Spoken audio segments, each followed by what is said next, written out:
درباره او ریدانو او سردانت کو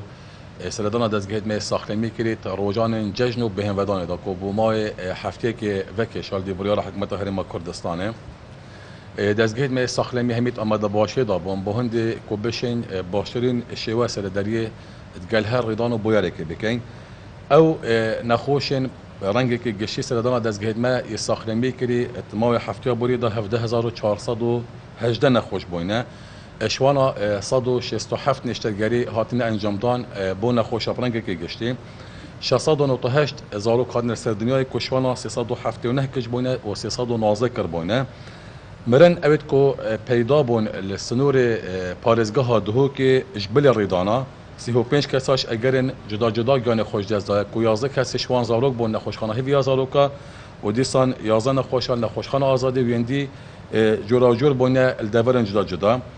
هجمار ریدان اب گشتی اوید کو سردان دزگه ساختمی کری 247 ریدان بون کو پیک هات بون ج کتنه و صوتنه و بریندار بون و هنگافنا تورنبیلا حتی دماهی هجمار ریدان تورنبیلا اوید کو السنور پارزگاه دو که پیدا بون ج انجام 28 ریدان 21 ریدان لروجان ججنه 63 کس توش هنگافتنه بون و هاتنه دزگه می ساختمی کو مخابنی ود بجین 8 کس شانا ج اگر ریدان تورنبیلا گیان خو اجداز دایا او نخوشن کو سردان نخوشخانه صوتنی کری پارزگاه دو که 107 کس بوینه کو پادنا شان دکه نوجارت یابانی شان سه نخوشان نشرگری بو انجام بدن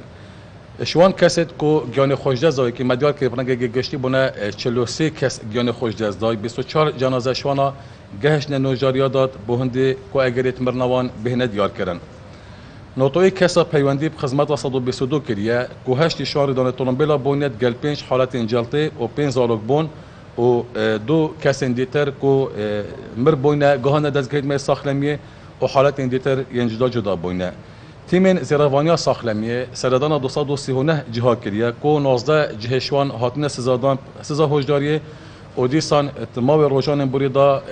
پشکا ورگرتنا نمونا یا پشکنینا کرستین خارنه اشیاء پشکنینا 1221 کرستین خارنه و دیسان کرستین گشتی بکتن